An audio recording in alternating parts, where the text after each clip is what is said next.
Today, I'm going to play around with the Polar Express palette from Nomad Cosmetics, and it's also going to be the first time I'm going to try Nomad Cosmetics. Nomad's been on my radar for a while because they have a lot of palette releases, and every time there's a palette release, it seems like every person I follow on Instagram has it and is posting with it.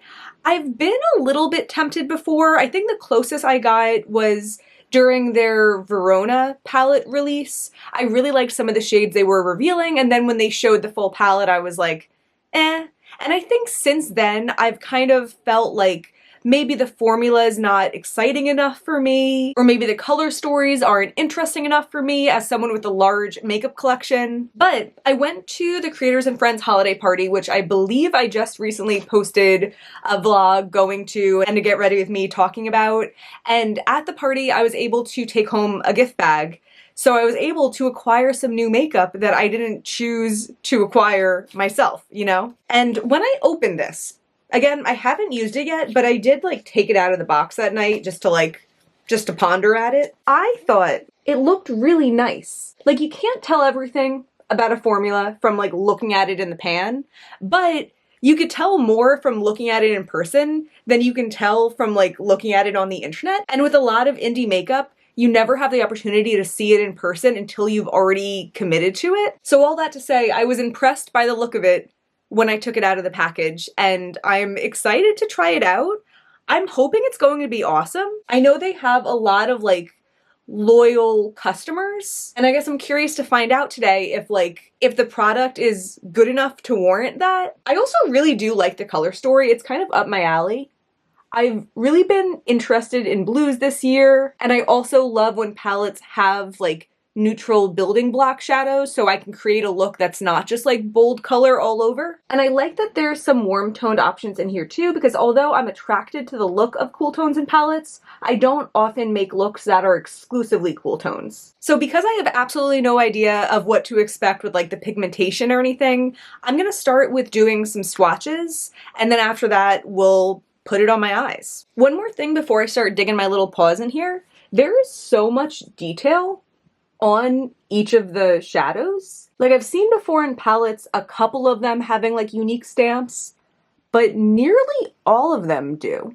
These two mattes have what I think is the Nomad Cosmetics logo, so that might not be a custom stamp just for this palette, but I would guess that the rest of them are. So that's kind of a cool little detail. I feel like it's that kind of thing that makes me open up a palette and be oh, they put thought and care into it, and I like that. Okay, it seems to be kind of arranged in threes, so I'm just going to swatch from top to bottom. Okay, the shimmer, You know, I felt it pick up on my finger. It has a little bit of texture to it. Okay, sorry, I'm getting ahead of myself. I need to swatch the full first row. Okay, the matte white feels soft, and the silver feels a little bit more hard-pressed than that first white did. And they all do have shade names. I'm not really gonna pay attention to them because it's not you'll be buying some and not the others, but they do have shade names, which is a cute touch. Okay, this silver seems pretty uninteresting to me, but the white, I'm intrigued by. You know, I feel like this is the type of shade, it's not as exciting as an indie iridescent, but it is more exciting than this formula here.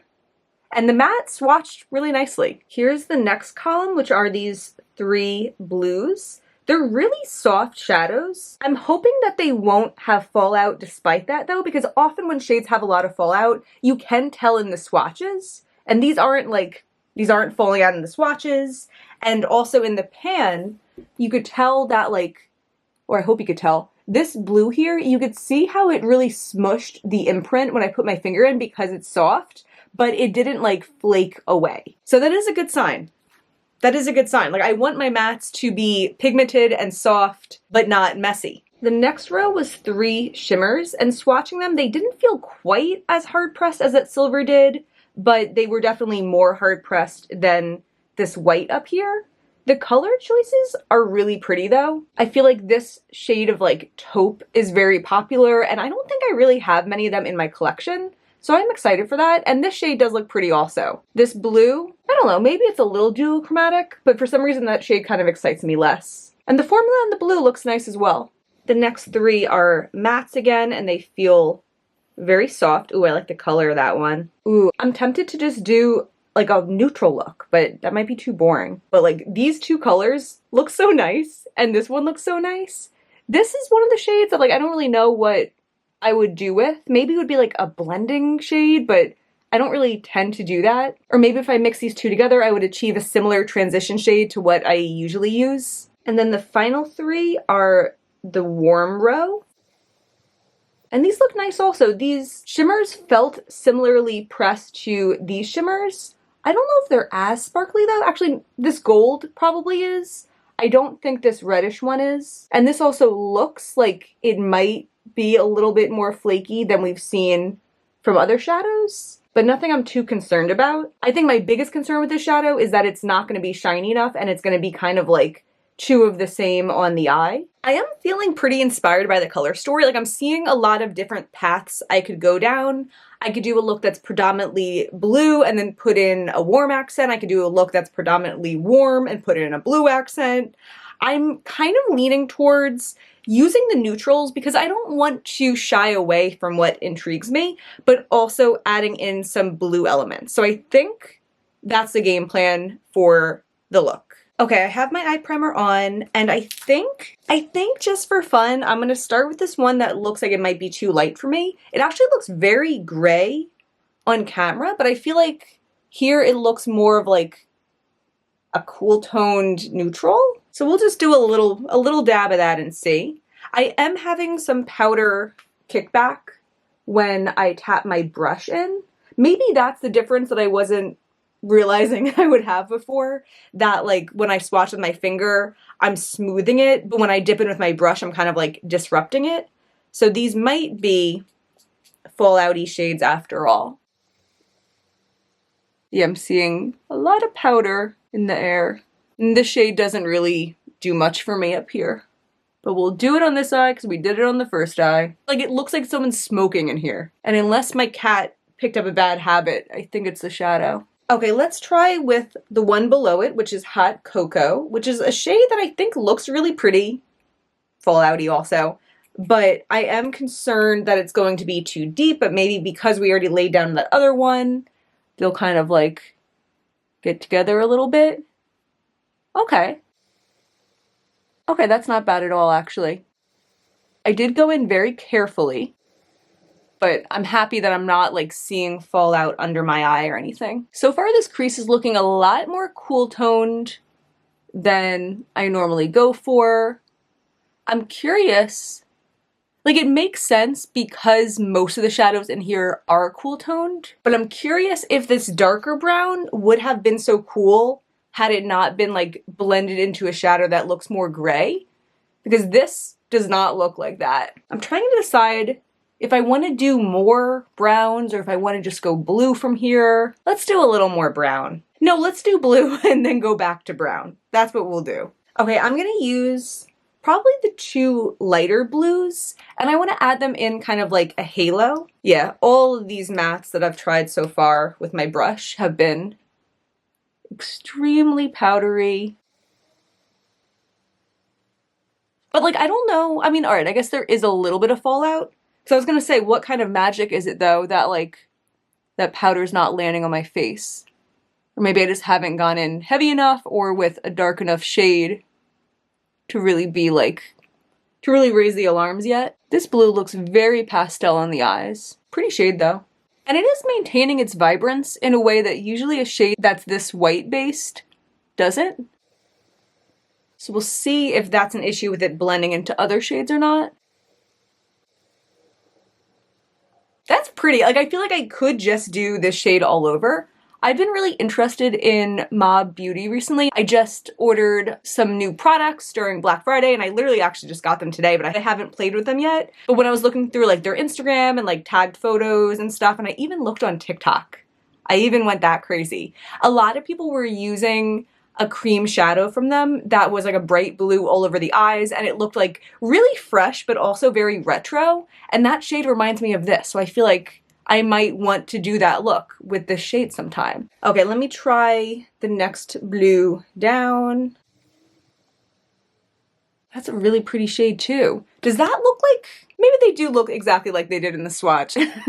There's just something about seeing shadows go under the eyes so vibrantly that just felt like a little bit more surprising. It's like, yeah, I've seen good swatches, but like it's harder to get it to translate on my eyes, and like with a brush too. This is really pretty. Like I was imagining this look being deeper. I was imagining going in with the blue, then going in with some dark brown, and going in with maybe like that dark bluish purple. But I feel like I might want to keep it lighter because this looks so pretty. Yeah, change of plans. Can we zoom in more? It's getting serious now. I was leaving the center of this blank because this was supposed to be more of a halo, but I think I'm just gonna plop in the white with my finger right in the center, just to add like a little bit of lightness. Ooh, that's more of a contrast than I thought it would be.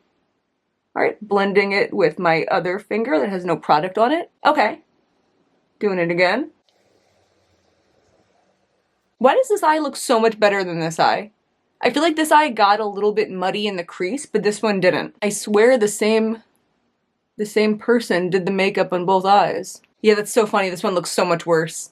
If both eyes looked like this, I would leave the mattes, but because this eye looks like this, I am gonna go in with my pencil brush and just try to like sharpen it up a little bit. So I'm gonna go in with that lighter blue to start and just kind of go around the edges of it, because I want it to look a little bit more intentional and a little bit less muddy. This eye is so cute. I'm like, part of me feels like, oh, should I go in with the pencil brush on this because this one got a little higher in the crease? I don't want to. This eye is perfect. And I am just gonna stop messing with this eye because I don't want to make it worse. So I'm gonna take, I guess I'll take this white shimmer and I'll just plop that right on top of the center also, right on top of that white. Oh, that shade looks like snow. Is it called snow? It's called All Aboard. Really going in with the train theme. I was trying to decide if this look needs anything else, but I remembered I ordered some Lime Crime products that I figured I would use in an upcoming video, but I remembered, yeah, I have this one liquid liner that I ordered from them. I haven't tried it yet, but it's in the shade called Dewdrop. And based on that picture, it looks really similar to this color.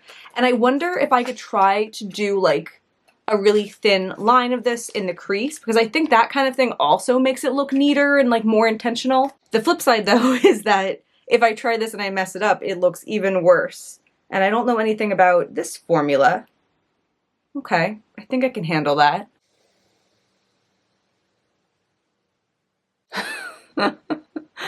That's a squiggly line. I think I can handle that. Okay, that's messy.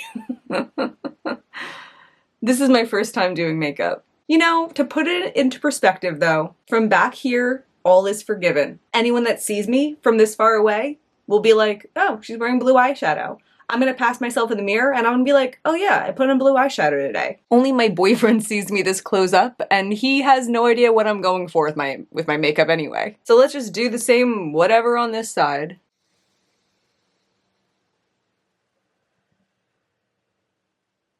So I feel like my technique on this side was better, but the product just kind of delivered an uneven line. Unless that's my fault too, unless I should have like held it at the same angle or something. Yeah, it is what it is. Okay, I'm gonna do the rest of my makeup and we'll come back and talk about like the lower lash line and stuff. So I'll be right back. Okay, I forgot I could also blame the unevenness of my lines on the fact that like I did it in my viewfinder as opposed to like where I can actually see myself. So I did try to touch them up a little bit. I think I made them a little bit more even. They're thick. This one's way higher than this one. This one's like a raised eyebrow and this one's like good. So for my lower lash line, it is generally pretty important to me to have some sort of contrast. I feel like if my lower lash line's too pastel, I don't like the overall effect on my face. So perhaps I'll go in with this second blue because I feel like if I were to do a neutral lower lash line, it would be such a departure from what we have going on the top. So I think I'll start with this middle blue, and I could add a little bit of this deepest blue if I need that extra contrast, although I am scared of putting such like a powdery dark shadow down when I already have my face makeup, but we'll cross that bridge when we get to it. We'll cross the bridge on the Polar Express, so it'll be fine. Actually, I don't know if it'll be fine. I am trying to be very careful. Okay. So far, so good. Actually, this shade looks really nice on its own down here. Maybe I was a little bit too careful with it. I feel like I could use a little bit more. Yeah, I'm seeing a little bit of fallout, but that is a manageable amount. Okay, acceptable. So for my inner corner, really my only option if I want to keep it within this palette, which I guess I do, is to go in with that shimmery white. I could also use the matte white. I don't think it's my journey today, but I could. It's always tough though when I use like a shimmery non-iridescent, because I just love an iridescent. And probably when I use this palette in the future, I will just reach in for an iridescent. But like for today, I'd like to say the whole look is from here. All right, that's the eyes. I have to clean up my cheeks a little bit and add my eyeliner, mascara, lipstick. So I will be right back with the final look. And here is the finished look. I love it. I'm happy that I decided to keep the eyes so light blue. It feels very like 60s in a way, but I really like it, and I do really like the quality of the blues in the palette. For my lips, I lined with this Tarte Maracuja Juicy lip liner that's sadly running low, but I really like it. But the main star of the show is that I used this lipstick from Fantasy Cosmetica. This is the Lost Library collection. This is another thing that I had gotten in my goodie bag from the party, and I really like it. It's so creamy. It's so creamy. This is the shade Hidden. So for my final thoughts on the palette, it's funny, opening it back up after it's been closed for a little bit, I can see like little bits of fallout all around. So I can imagine this is the kind of thing that after using it for a while, it's really going to look like a used palette, which isn't necessarily a bad thing, but I feel like it is nice to remember when you're buying something that it's not going to be like shiny and new forever. And this especially seems like it's going to kind of like age quickly because of that. And I'm sure it can be cleaned up. I'm just saying all the thoughts as they come into my head. That's what I do here. Yeah, I feel like I have some mixed feelings because I love the look that I got out of this palette. But the thing that I don't know is if this is a look that I could have only made with this palette. Sometimes if you're inspired by a palette that you like, you can look at your own shades and create the look with your own shades using the inspiration from the palette without ever owning it. So if I was really intrigued by this, I probably could have come up with this look on my own. I will say I do really like the quality of the blues, as I was saying as I was putting them on. The light blue especially is very pastel, which means it's like white based, and usually white based shades are really difficult to work with and patchy and blend away, and this shade worked pretty impressively in my opinion. I ended up only using that one shimmer in this look, but that's also because I wasn't that impressed from the look of the shimmers in the swatches. I will definitely do a look sometime with like this light shade all over my eye and just like go to work. I also do want to try this taupey shade all over my eye. And it did seem like there was some nice sparkles in this middle one, so I'll probably do that at some point too. Like I feel like it says something that I look at this and I'm like, I want to use it more, I want to do more looks with it, but I'm not totally sold, you know? Like a good palette purchase for me would mean I like the mattes, and I like the shimmers. And the way I feel about this right now is like, the mattes did work for me. I'm not blown away. I'm still like a little bit nervous about the powderiness, but they did work for me. And the shimmers, I'm skeptical of, and they still have like yet to prove themselves to me. But I am really happy that I had the opportunity to try this palette. I don't know if I would have ever purchased from Nomad on my own, so I'm happy that I was able to get it through the Creators and Friends party, and now I can have an opinion about it. And I like having an opinion about things, especially because I probably would anyway, but now I can have like an educated opinion. I'm gonna wrap it up here. If you have tried Nomad, let me know. Is there something that I don't know? Are all the palettes the same quality, or do they vary palette to palette? I'd be curious about that too. If you enjoyed this video, I hope you'll give it a thumbs up and subscribe. It really means a lot to me, and I will see you again tomorrow. Bye!